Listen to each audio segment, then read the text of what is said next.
Lula está livre, leve, solto e legível. Acontece que o Superior Tribunal Federal, o ministro Fachin, entendeu que tudo aquilo que Moro,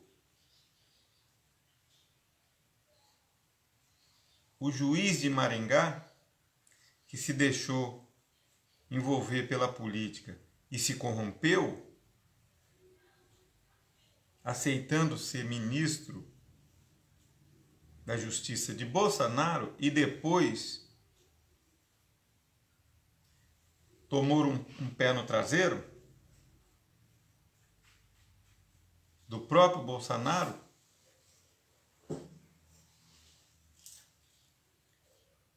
Fachin disse: olha, aquela partida não valeu. Aquela partida teria que ser jogada no Maracanã. Mas ela foi jogada no Mineirão. Teria que ser jogada lá no Rio de Janeiro. É uma ilustração que eu estou usando. Mas ela foi jogada no Mineirão, lá em Minas Gerais. Porque a competência de Moro não era para condenar Lula. Moro meteu o pé pelas mãos. Moro hoje é um homem sem definição. O grupo de Lula, livre, leve, solto e legível, querem que Moro seja condenado por suspeição. A suspeição de Moro. Eu voltei para a faculdade de Direito 3 anos depois, afastado por causa de um câncer, fiz 5 períodos de Direito e voltei. Ontem eu tive a minha primeira aula. Então, Moro hoje não sabe para onde ir. De um lado, os advogados de Lula querem que ele seja condenado por suspeição, porque manipulou provas, forjou provas, junto com o Dallagnol. Dallagnol, gente, pastor da Igreja Batista. Dallagnol envolvido em um esquema macabro. Um esquema em que tira da disputa política, tira da presidência da República, aquele cara que governou 8 anos com 90% de aprovação. Bolsonaro, em apenas 2 anos, caiu para 30%. Nós estamos indo para o 3º ano de governo Bolsonaro e os resultados estão aí.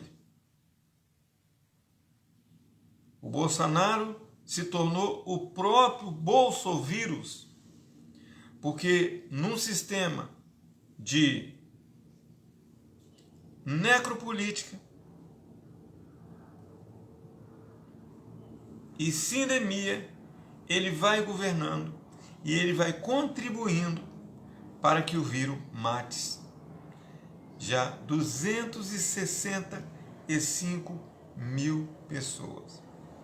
Quando nós tínhamos 20 pessoas contaminadas no Brasil, ele disse: ah, gripinha, 20 mortos. Quando tinha 40 mil, colocaram ele em cima de uma pilha de ossos, porque ele usou uma frase: e daí? E daí? que morreu. E daí quer dizer, todo mundo pode morrer, contanto que não seja meu filho, que não seja minha esposa, não seja ninguém da minha família. Pode morrer todo mundo, pode morrer o mundo todo, menos a minha família. Porque num processo de necropolítica, aquela que escolhe quem vai viver ou quem vai morrer, morre geralmente quem é fraco.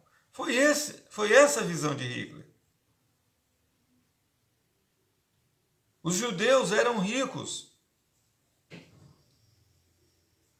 Portanto, ele não teria desculpa. Mas ele fez os judeus morrerem de fome. Ele fez os judeus perderem seus bens na chamada Noite dos Cristais.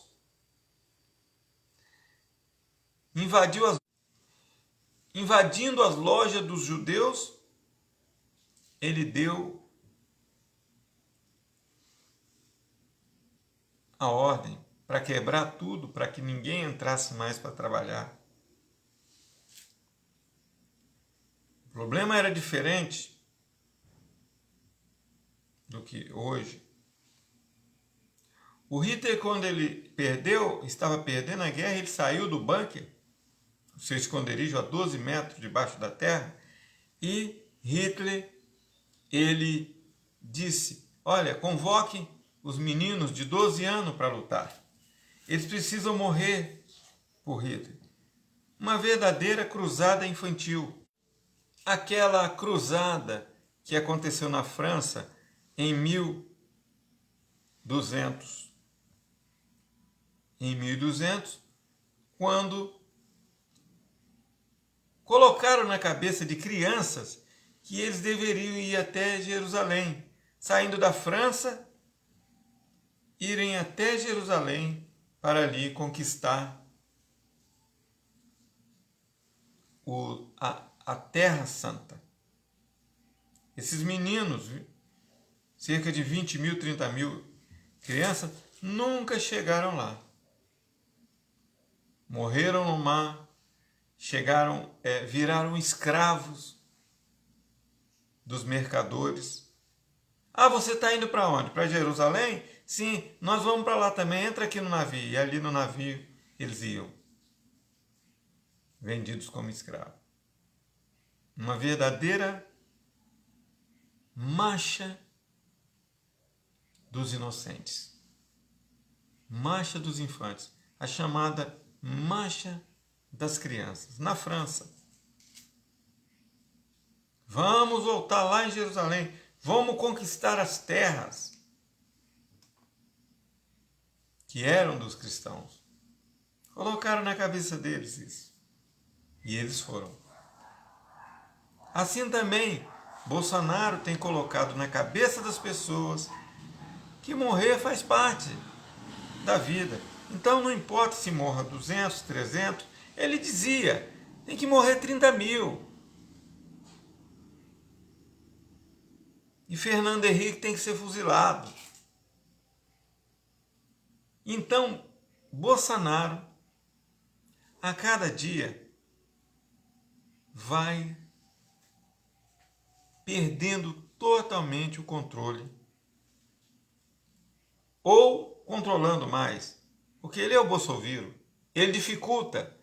Ele tem a caneta na mão. Ele dificultou o oxigênio chegar lá em Manaus. Ele dificultou a vacina vir para o Brasil. Porque ele foi oferecida a vacina, ele não aceitou. Ele disse que as pessoas iam virar jacaré. Num verdadeiro processo sindêmico. Se é que essa palavra existe, sindemia. Ele contribui para que as pessoas que estão com fome, as pessoas que estão sem defesa, morram. É a chamada exclusão dos condomínios. Lembra da exclusão? Quando a gente estuda política social e direitos humanos, a gente aprende da exclusão dos condomínios. Os ricos moram dentro dos condomínios. Os pobres e os negros têm que ir para as favelas. Os ricos moram nos condomínios, trancados protegidos por guardas, enquanto os pobres moram na rua ou na favela. E os políticos ricos só aparecem lá na favela na época da eleição. Ou quando não compram um politiqueiro para mandar ir lá tirar os votos dos pobres. Comprar os votos dos pobres. E pagar ali no cash, no dinheiro. Para permanecer no poder. Aliás, gente, a política sem propósito, a política apenas para permanecer no poder, ela não tem sentido. Ela simplesmente vai ser um instrumento de roubo. Porque quando a pessoa ele quer ser um político, ele precisa ter um propósito. Qual é o meu propósito? Meu propósito é ajudar os professores. O meu propósito é ajudar os pobres, os projetos sociais. O meu propósito é fazer isso, é fazer ruas. O meu propósito é aprovar leis que ajudem a educação. Essa é a visão correta da política. Cuidar da cidade, porque a política é a arte de cuidar da polis, da cidade. É um termo grego. Então, Lula foi afastado porque ganhava em todas as pesquisas, e aí o sistema capitalista neoliberal empurrou o Bolsonaro. E aí nós estamos vendo. Já são 3 anos. Quando deu 1 ano que ele começou a dar aquelas declarações esdrúxulas, as pessoas dizem, calma gente, tem 1 ano apenas. Vocês não deram tempo para o homem. Aí chegou 2 anos. Ele continuou falando as mesmas coisas, que o povo ia virar jacaré, que o povo mandando as pessoas procurar vacina na casa da mãe dele, e por aí vai. Bolsonaro continuou carcomindo a República, destruindo o Estado, deixando os pobres cada vez mais pobres, se unindo com o Centrão para centralizar poder, aquele mesmo Centrão que o general Heleno cantava, se gritar, pegar Centrão, não fica um, meu irmão. E agora o Centrão entra na política de volta. E aí os cargos são negociados. E o Brasil cada vez mais pagando. E para dar o auxílio emergencial, eles demoram 3, 4, 5 meses. Enquanto isso, as pessoas estão... muitos lugares, as pessoas estão catando lixo para comer. Pois é, gente. Mas agora, nós não temos polarização entre Moro e Bolsonaro. A polarização vai ser entre Lula e Bolsonaro. E Bolsonaro vai ter que engolir todas as coisas ruins que ele fez até hoje como presidente. Todas as declarações contra os negros, contra os pobres, contra os doentes, contra os 268 mil, que a última declaração dele, ele disse o seguinte: tem que parar com mimimi. Chega de chorar, tem que parar com mimimi. São 268 mil. 268 mil caixões. Mas num processo de sindemia, onde o poder contribui para que morra. E perdendo o controle, agora ele autoriza. Não, agora é os governadores, é os prefeitos. Graças a Deus, porque no nosso estado, o governador Casagrande tomou as providências. E o índice de morte aqui foi menos. Mas há lugares que a gente vê as pessoas chorando por ver o seu pai, a sua mãe, o seu irmão morrendo.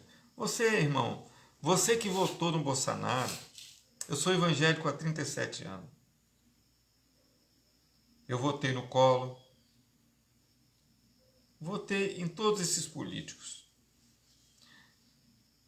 Você que votou no Bolsonaro, bota a mão na sua consciência. Você vai morrer por Bolsonaro? Um homem que citou apenas um versículo da Bíblia. E no mesmo dia que, quando ele estava lá na ONU, ele citou um versículo da Bíblia, ele disse 5 mentiras antes de citar. Conhecereis a verdade, e a verdade vos libertará. Mas ele citou 5 mentiras só lá, que já passa de 400 as mentiras que ele diz. Um homem que começou um decreto, a primeira coisa que ele assinou foi que liberasse armas para matar mais pessoas. Para que pessoas morram. Tentou, através do seu ministro, até então, que era amigo, porque agora ele diz o seguinte: Lula sim, olha o que a paniguada de Bolsonaro estão dizendo. Lula sim, merece sim a liberdade. Moro não. Olha como mudou a coisa. Aquele que era o apaniguado, que ajudou a derrubar o Lula, agora eles querem derrubar o Moro, porque aí é um adversário a menos. Porque agora, se Lula entrar e Bolsonaro entrar e Moro entrar, Lula ganha ou pode ir para o segundo turno. Porque Moro e Bolsonaro vão dividir o mesmo público. Se você não é bolsominion, se você votou realmente pensando que ele era o Messias e que ele iria fazer coisas para te ajudar, pense bem. Pense bem. Não deixe uma pessoa da sua família morrer para depois você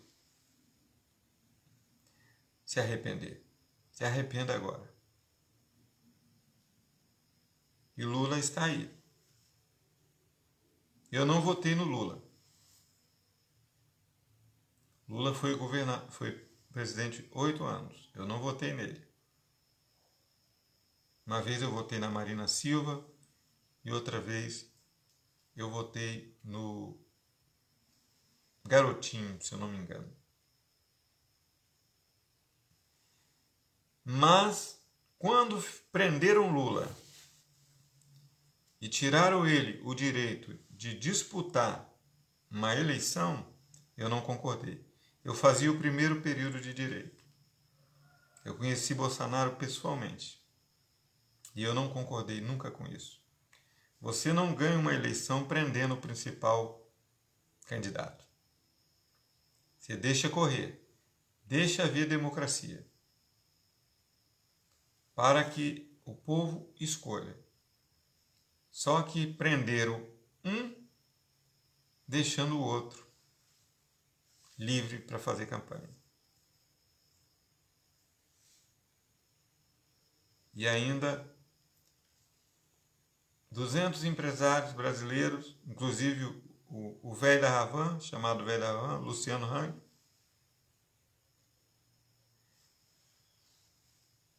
se uniram.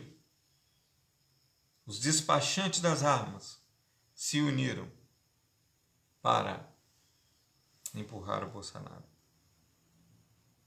Mas agora Lula está de volta. E vamos ver o que vai acontecer. Bem-vindo, Lula.